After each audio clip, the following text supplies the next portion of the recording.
Obrigada por te juntares a nós neste episódio de Fórmula do Crime, o serial killer de Long Island.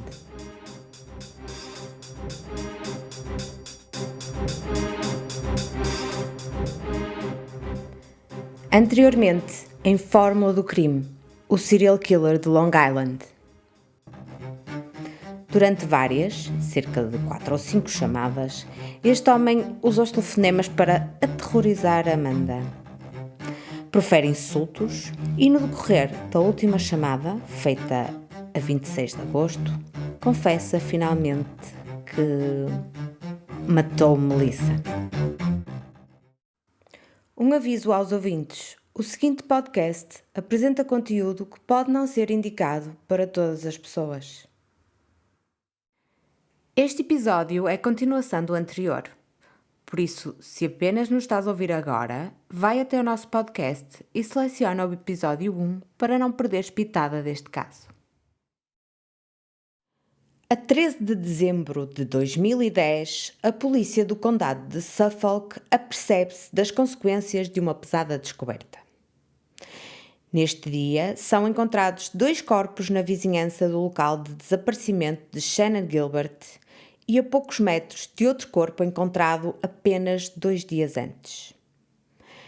É neste momento que tenho a certeza de que há efetivamente um serial killer à solta.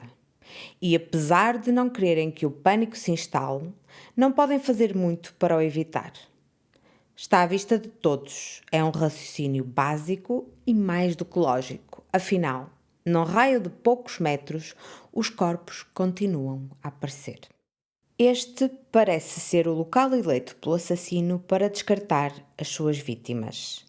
Tudo indica que foi bem escolhido. Os cadáveres estão bastante decompostos, o que quer dizer que passou um período razoável de tempo até à sua descoberta. Algumas pessoas podem argumentar que não foi uma decisão muito inteligente por parte do agressor. Pode ser. Ao fazê-lo, está a demonstrar um fio condutor sobre todas aquelas mulheres. Conexão essa que podia muito bem não ser feita se tivesse escolhido sítios diferentes para se ver livre dos corpos. Por outro lado, temos também de perceber que depois de se desfazer do corpo da primeira vítima e de se aperceber que este não era encontrado, sentiu-se confiante para continuar a usar o mesmo local para o mesmo propósito.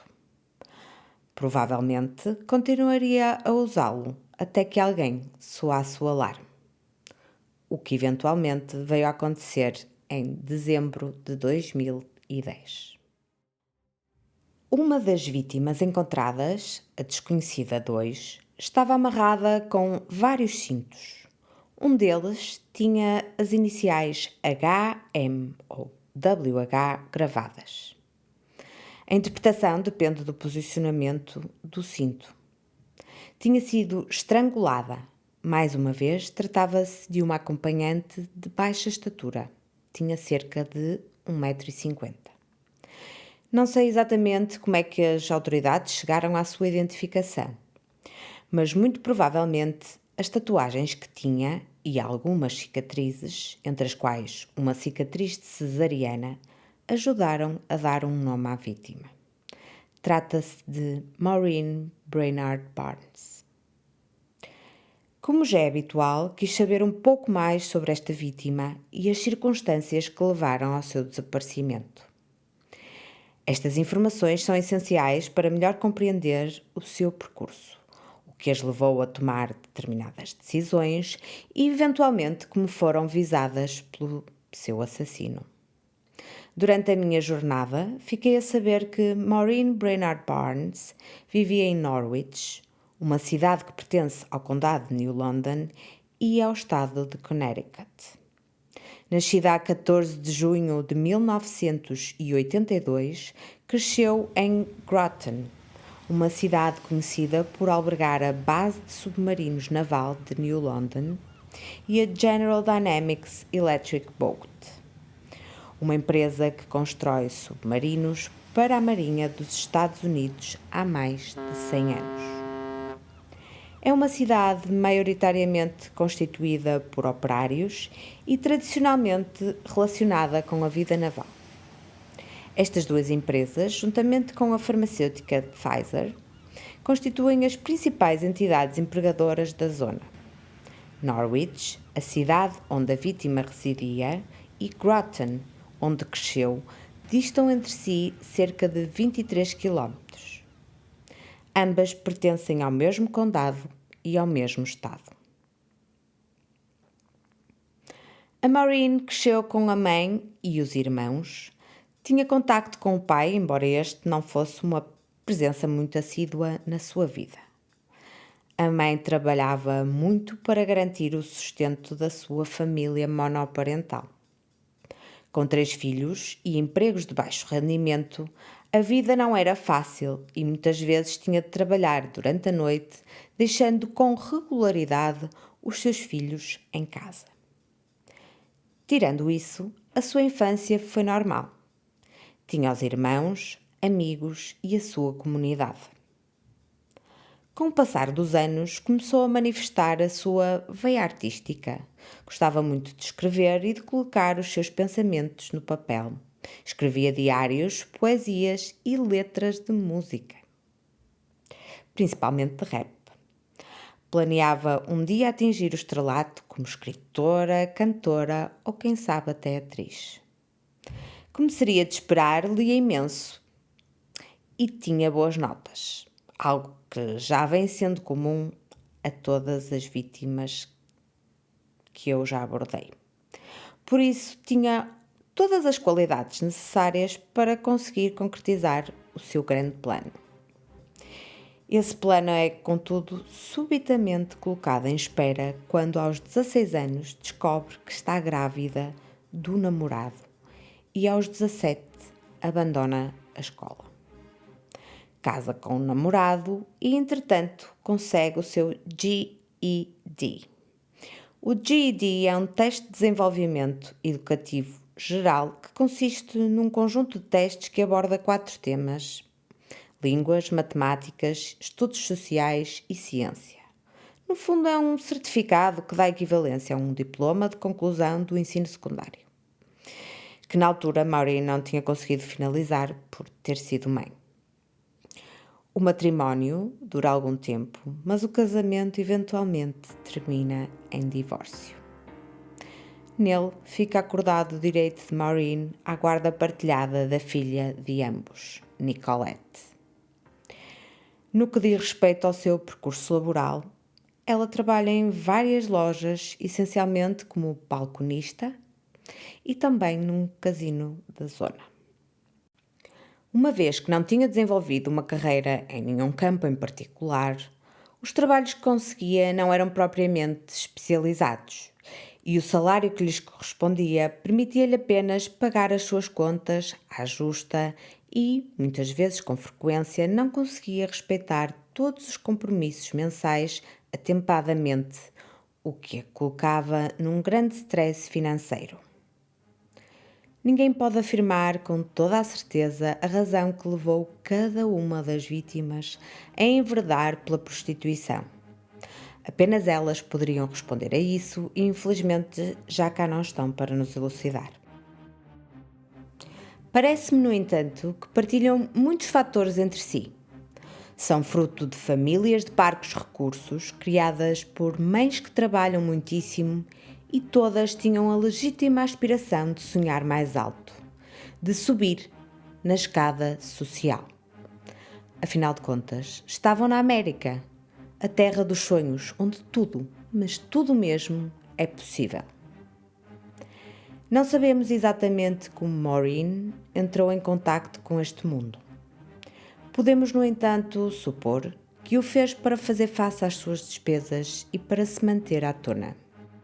Segundo uma entrevista que a sua irmã, Melissa Cann, deu à revista New York pouco depois da descoberta das 4 vítimas de Gilgo, em algum momento de 2006, Maureen respondeu a um anúncio de internet que visava recrutar manequins e para o qual enviou fotografias suas. Durante este processo, conheceu alguém que lhe apresentou o universo das acompanhantes no Craigslist. Já o melhor amigo de Maureen, Jason, que colaborou num episódio do podcast Lisk, disse que Maureen tinha tropeçado na secção de anúncios de acompanhantes do Craigslist. Ele não refere, no entanto, se o fez por indicação de outrem ou se, por exemplo, encontrou estes anúncios enquanto procurava emprego. De qualquer forma, segundo Jason, Maureen decidiu ler e explorar atentamente estes anúncios. Abordou o amigo, pediu a sua opinião e partilhou com ele o seu raciocínio. É neste momento que eu consigo entender que o seu desespero estava no absoluto auge. Maureen tenta convencer Jason, e talvez convencer-se a si própria, que é o mesmo que entrar num filme para adultos, só que neste caso, como acompanhante, a câmara não está lá e ela pode basicamente decidir se quer receber pagamento desta ou daquela pessoa. No fundo, o que eu entendo é que ela sublinha que, como acompanhante, poderá escolher o parceiro, que neste caso acaba por ser também o cliente. Imagino que, ao pensar assim, Maureen achasse que podia de alguma forma minimizar o sacrifício ou o risco que corria. Se alguém lhe parecesse perigoso ou se sentisse algum tipo de repulsa, podia sempre recusar o cliente em questão. Para além disso, os valores praticados nessa área eram super aliciantes e com algumas horas de trabalho conseguiria garantir a subsistência, pelo menos em alturas de maior aperto. Segundo a sua irmã, Maureen começa a viajar para Manhattan, onde passa os fins de semana. Se alguém perguntasse a razão da sua viagem, respondia que ia fazer trabalhos como manequim. No entanto, os amigos e a família não compravam essa justificação e, na realidade, todos desconfiavam que o motivo das viagens era outro. Além disso, Maureen tinha uma personalidade forte e ninguém conseguia fazê-la desistir do que quer que já tivesse decidido. Passado algum tempo, Maureen engravida pela segunda vez e desiste de trabalhar como acompanhante nesta altura. Entretanto, arranja emprego numa empresa onde faz telemarketing. Depois do nascimento do segundo filho, um menino chamado Dylan, volta a anunciar no Craigslist e a encontrar-se com clientes. Na empresa onde faz telemarketing, trava amizade com uma colega e, algum tempo depois, convence-a também a enveredar no sistema. Ensina-lhe comportamentos e hábitos de segurança, entre os quais aconselha a não atender chamadas não identificadas, não ir ter com clientes, logo os clientes é que deviam deslocar-se até ao seu quarto de hotel, e a trabalharem sempre próximas, para o caso de uma necessitar do auxílio da outra. No fim de semana em que desapareceu, Maureen tinha um fator de stress adicional. Na semana seguinte, ia ser despejada de casa por falta de pagamento da renda. Na terça-feira, teria de aparecer em tribunal para uma sessão referente à ação de despejo que o senhorio lhe havia colocado. Há também alguns órgãos de comunicação social que referem que, para além do despejo, enfrentava uma batalha legal dispendiosa relacionada com a guarda do filho mais novo. A viagem em Nova Iorque era, por isso, essencial para conseguir o dinheiro necessário para pagar o valor em falta e conseguir manter a habitação. A 6 de julho de 2007, numa sexta-feira, Maureen viaja com a amiga e colega de trabalho para Nova Iorque. Juntas saem de comboio da estação de New London em direção à Grand Central Terminal, uma enorme estação com imensas conexões para variados locais em Manhattan. Esta estação tem mais de 67 linhas e funciona como um imenso shopping que está sempre cheio de gente. Frequentemente é usada como um ponto de encontro e é uma atração turística que tem milhões de visitantes anualmente. No icónico edifício há lojas, restaurantes, salões para eventos e até uma livraria. Os planos que as duas tinham para esse fim de semana era viajar de comboio até Nova Iorque, atender os eventuais clientes que surgissem e voltar no domingo para casa, aproveitando a boleia de dois amigos. Quando viajava para Nova Iorque, Maureen costumava hospedar-se em diferentes locais. Sabemos que ficava no Super 8, no The Red Roof Inn, no Carter Hotel e no Manhattan Hotel. Nesse fim de semana, as duas amigas ficaram no Super 8 Motel. As duas habitualmente promoviam os seus serviços através dos meios digitais, entre os quais figuravam as páginas Craigslist e Backpage, onde colocavam anúncios sob pseudónimos. No caso de Maureen, ela usava o nome Juliana ou Marie. Para conseguir clientes, era fundamental manter os anúncios relevantes. Para isso, contavam com a ajuda de alguém que os colocava no topo das páginas. Nesse fim de semana, ao que parece, deu-se um qualquer desentendimento com a pessoa que costumava fazer isso. E, por falta de procura, Maureen não conseguiu garantir os fundos de que tão urgentemente necessitava.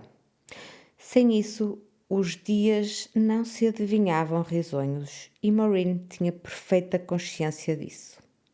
Sabia que se não ganhasse dinheiro, muito provavelmente na semana a seguir, não teria teto para si e para a sua família. Por isso, com isso em mente e contrariando todos os mecanismos que usava normalmente para a sua própria segurança, no domingo à noite, quando as duas amigas se preparavam para voltar para casa, Maureen decidiu ficar por mais um dia. A amiga ainda tentou convencê-la a voltar, uma vez que na terça-feira teria de comparecer à audiência em tribunal, mas a jovem sabia que de pouco lhe adiantaria comparecer se não pagasse ao senhorio. Tinha mais um dia para amealhar o que lhe faltava. Se corresse bem, provavelmente na terça-feira conseguia resolver ao menos esse problema por agora. Por isso, quando chegou a hora de voltar para casa, só a amiga apanhou a boleia prevista. Maureen ficou para trás em Nova Iorque. Os contactos seguintes que faz com amigos e familiares consistem num telefonema não atendido para a amiga que tinha acabado de sair de Nova Iorque e um telefonema que faz para um membro da família, durante o qual informa que se encontra na Penn Station e afirma que tinha sido assaltada, não tendo assim como voltar para casa. Ora, a Penn Station é também uma estação ferroviária intercidade que fica no centro de Manhattan, perto de Madison Square Garden e muito perto também do Empire State Building. E é juntamente com a Grand Central Terminal, que já tínhamos falado antes, uma das estações mais importantes da cidade. Nesse telefonema, ela pede para que alguém da família a vá buscar, mas a pessoa em questão não o pode fazer porque está a trabalhar. Resignada, Maureen acaba por desligar o telefonema depois de dar a entender que estava tudo bem. Não havia motivos para preocupação, ela haveria de encontrar uma outra forma de voltar para casa. Segundo a polícia, Maureen faz o último telefonema para um conhecido em Connecticut no dia 9 de julho de 2007, às 23h43. Nessa chamada, diz que vai sair para encontrar-se com alguém fora do motel. Vai ter com um cliente. Bem, temos de nos lembrar que não só Maureen não tem ninguém familiar por perto, como sempre faz questão de ter, como também infringe uma outra, por assim dizer, regra sua, ao não atender os clientes no seu quarto de hotel. Maureen Brainerd Barnes é dada oficialmente como desaparecida por uma pessoa amiga que comunica o seu desaparecimento ao Departamento de Polícia de Norwich no dia 14 de julho de 2007. O Departamento de Polícia de Nova York mais tarde junta-se ao Departamento de Polícia de Norwich e ambos conduzem a investigação do seu desaparecimento. No podcast Lisk, que já referi aqui, a amiga que acompanhou Maureen no fatídico fim de semana refere que, exatamente 2 semanas depois de a ter visto pela última vez, recebeu um telefonema de um número não identificado. Certamente por se encontrar preocupada com a amiga, decidiu atender, algo que não costumava fazer por ir contra os hábitos de segurança recomendados por Maureen. Do outro lado da linha, uma voz masculina afirma que tinha visto os seus anúncios, portanto, os da amiga, no Craigslist e pergunta-lhe se conhece alguém chamado Marie, um dos pseudónimos que Maureen usava. Neste momento, o estranho consegue captar toda a atenção por parte da amiga, que prontamente lhe pede para descrever Marie. A resposta que lhe é dada corresponde em tudo à descrição de Maureen. Estatura baixa, cabelo castanho e no braço direito uma tatuagem vermelha com as palavras Nicole ou uma palavra qualquer semelhante. Neste momento, a amiga liga todos os seus radares mentais, porque Maureen tem efetivamente o nome da filha tatuado no seu corpo. Não é Nicole, mas Nicolette. E enquanto que a estatura ou a cor de cabelo podem ser descrições generalistas, o nome da tatuagem era uma característica muito específica. Tinha de ser ela. Responde-lhe que, efetivamente, conhece Marie, que é sua amiga e pergunta-lhe pelo seu paradeiro, sublinhando o facto de que esta tinha sido dada como desaparecida 2 semanas antes, em Connecticut. A reação da outra parte é, no mínimo, surpreendente. O homem com quem fala tenta acalmar a amiga preocupada, dizendo-lhe que Marie está bem. Está numa casa de prostituição em Queens. Queens é uma zona conhecida de Nova York que está fora dos limites de Manhattan. Pois bem, esta afirmação não faz sentido absolutamente nenhum na cabeça de quem conhecia bem Maureen, que sempre quis trabalhar segundo as suas próprias regras. Mesmo assim, acredito que bastante desesperada com a surpreendente e basicamente pouco fiável revelação, a amiga pede-lhe o endereço dessa casa. O homem responde que vai saber o endereço e que lhe volta a ligar com a confirmação. Até hoje. Depois disso, houve apenas o duro e cruel silêncio de quem espera com expectativa um sinal, uma chamada, uma réstia de esperança à qual se possa agarrar. O limbo e a incerteza de quem tem um familiar ou um amigo desaparecido deve ser uma das sensações mais cruéis que nós, enquanto humanos, podemos experimentar. Não posso deixar de fazer o exercício de me colocar na posição dessas pessoas. Não saber o que aconteceu a alguém querido pode não parecer o pior dos desfechos, mas debato-me constantemente com a ideia de que, às vezes, é melhor saber, mesmo que a tragédia fique diante dos nossos olhos, do que ficar na ignorância e no medo do que nos espera.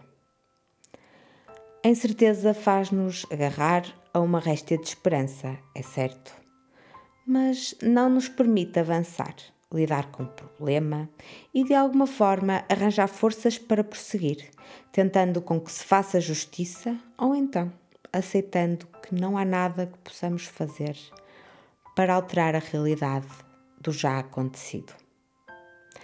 A incerteza desperta em nós o sentimento de que há sempre algo mais a ser feito. A vontade impetuosa de agir não nos abandona e o resto da nossa existência parece ficar em pausa, a pairar sobre uma qualquer outra realidade que já não nos pertence. A última pista relacionada com Maureen e que foi tornada pública acontece em 2008, quando alguém tenta aceder ao voicemail do telemóvel de Maureen e ativa uma torre de comunicações em Long Island, a pouca distância de Gilgo Beach, onde acabou por ser encontrada. Abordando o desaparecimento da irmã, à revista New York, em maio de 2011, Melissa Can fala sobre a sua família e a luta para que se faça justiça a Maureen. Entre outras coisas, diz que, embora Maureen não dissesse à família o que ia fazer a Nova York, muitos desconfiavam. A própria Melissa chega a confrontar a irmã com o que ela achava ser a razão das viagens frequentes, mas Melissa acaba por desistir de argumentar e muda de assunto porque não quer afastar a irmã. Conta que só soube que ela ia ser despejada depois de estar desaparecida e que isso a leva a entender o seu desespero.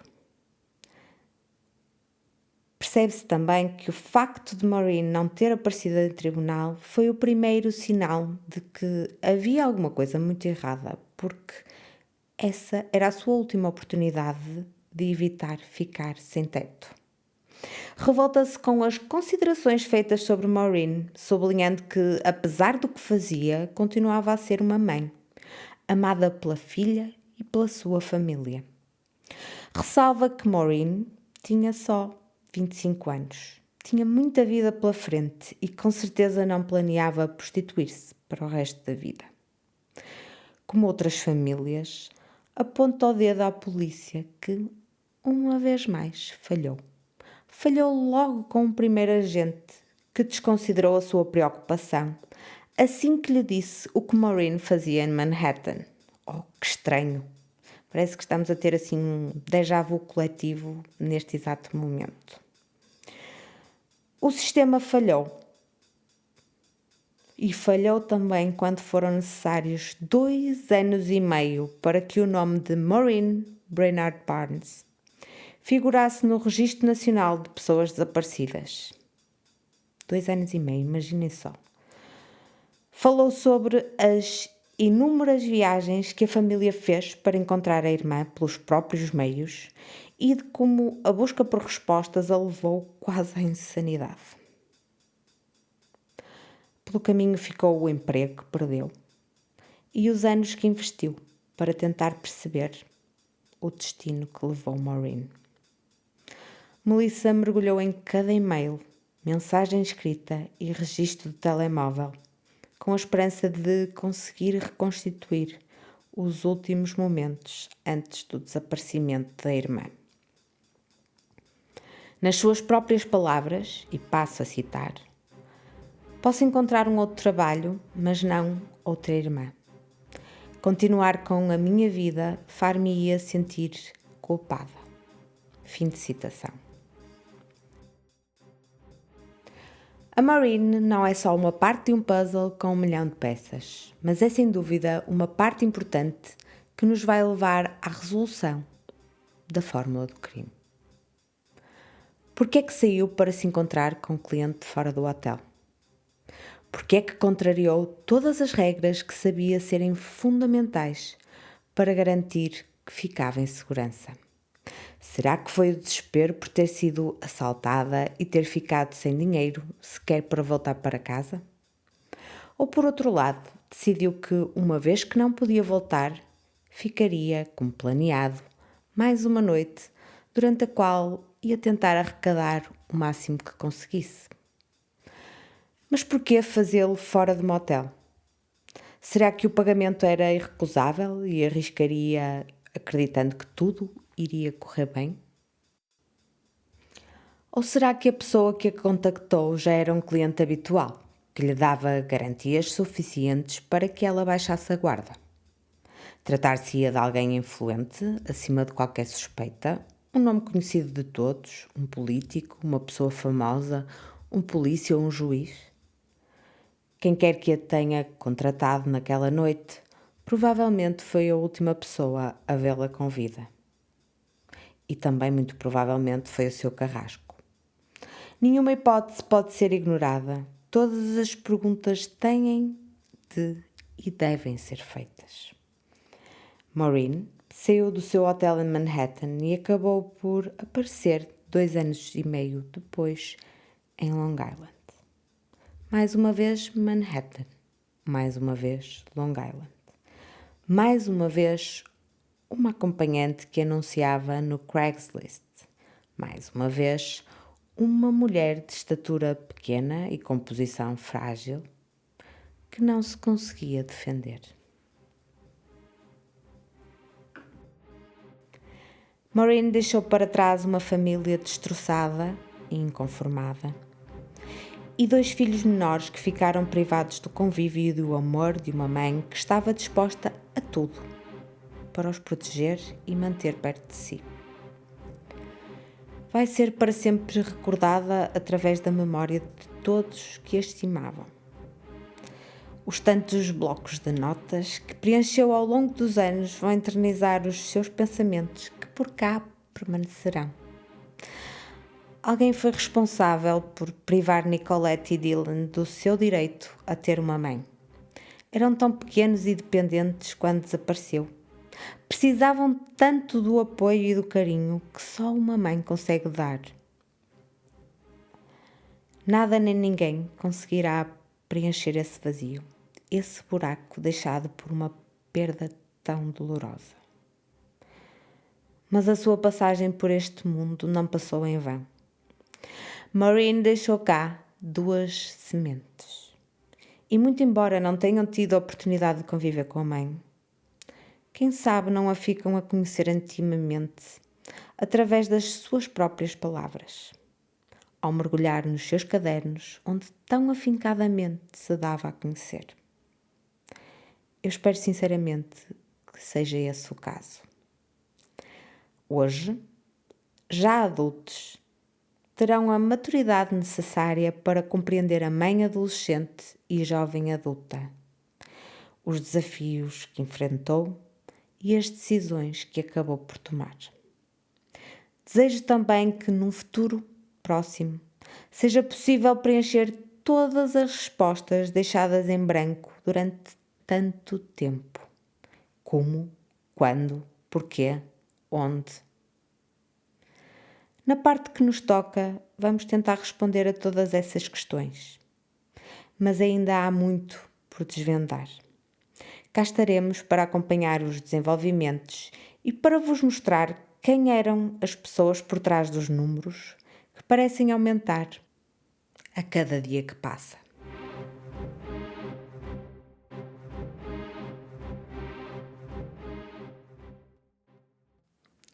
Se suspeitar do desaparecimento de uma pessoa, ligue imediatamente para a linha de emergência 112 ou dirija-se ao órgão de polícia criminal, PSP ou GNR mais próximo. Não tem de esperar 24 horas para o fazer. Tempo é vida. Em média, desaparecem 4.000 pessoas em Portugal por ano, o que corresponde a 11 pessoas desaparecidas por dia. Quase metade dos casos participados justifica algum tipo de investigação por suspeita de crime. Se a pessoa desaparecida for um menor de idade, deve também contactar a linha de emergência da União Europeia para crianças desaparecidas, ligando para o número 116 000. Repito, 116 000. Este é um número de contacto comum a toda a União Europeia. Pode e deve ser usado sempre que um menor desaparece no interior das suas fronteiras. É um número gratuito, disponível 24 horas por dia, 7 dias por semana. Mais de 250.000 crianças desaparecem por ano na União Europeia. A ação rápida pode ser fundamental para que regressem a casa sãs e salvas.